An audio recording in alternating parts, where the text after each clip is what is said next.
In August of 1985, when I was only 5 years old, I was on a boat trip on a local lake. I was bitten by a mosquito and developed encephalitis. I died and drifted into a safe black void of comfort and ease, no pain and no fear. This was a place where I felt right at home. Off in the distance I saw a very small light.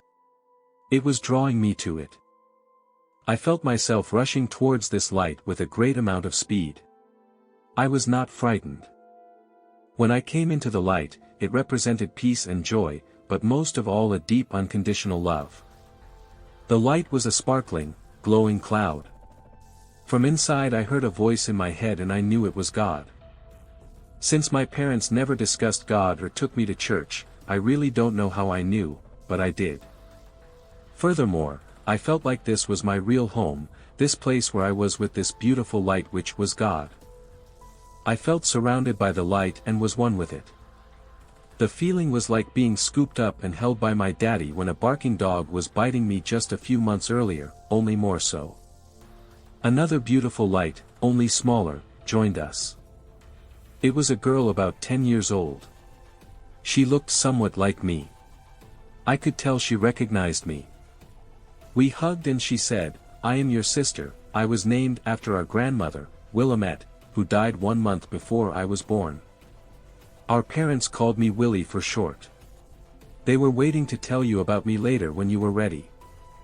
I was talking to her and she to me without words. It was too strange looking back on it, but it seemed natural at the time. She kissed me on the head and I felt her warmth and her love. "You need to go back now, Sandy," she said. "You need to save Mother from the fire. This is very important, you need to go back and you need to go back now."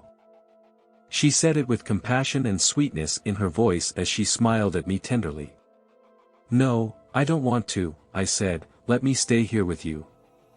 "Mother needs you to save her from the fire," she repeated, still in a soft and gentle way. Like a selfish little brat, I cried and threw a temper tantrum of the worst kind. I fell on the ground and sobbed and thrashed around and made everybody, I am sure, feel very uncomfortable.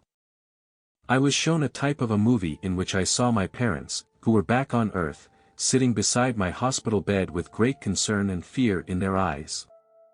They touched and talked to me and begged me not to die. "Please don't die," they were crying. I was very sad for them, still I was not really ready to give up the beauty and awesome great feelings of all that was good about this place, this heaven. God gave me a chuckle and looked at me with great compassion.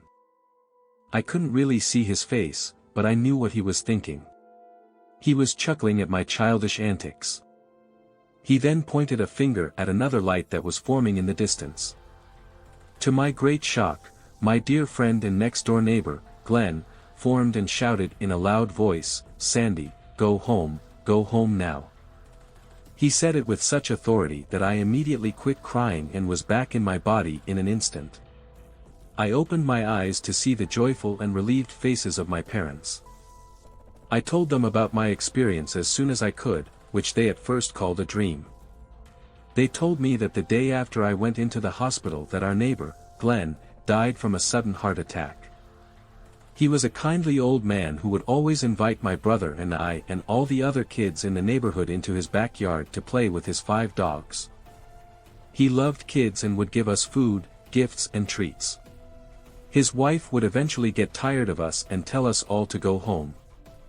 He would scold her and say, "Rose, never tell Sandy she has to go, she can stay as long as she wants." I was his favorite of all the kids who were welcomed into his home. It was such a shock to me to have him yell at me that way, that I really gave up fighting and felt a little embarrassed about my behavior. I recall feeling also a little hurt at the time. I only learned of his death after I told my story to my parents. I drew a picture of my angel sister, who had greeted me and described everything she had said. My parents were so shocked they had this horrified look on their faces. In puzzlement, they got up and left the room. After some amount of time they finally returned. They confirmed to me that they had lost a daughter named Willie. She died of accidental poisoning approximately 1 year before I was born. They decided not to tell my brother or me until we were able to understand what life and death was about. As far as the need to rescue my mom from a fire, none of us has a clue about that. My mom is helping me write this, and I asked her what would her life have been like if I had died, if I had gotten my way and just stayed in heaven. She replied, "I cried for months after Willie left us. If we lost you too it would be like a living hell, fire and all. Time will tell, but maybe for now it seems like as good an answer as any. I believe we will see Willie someday and I will ask her in person what she meant. It has changed the lives of the entire family. We go to church now and I do a lot of things differently than I had before.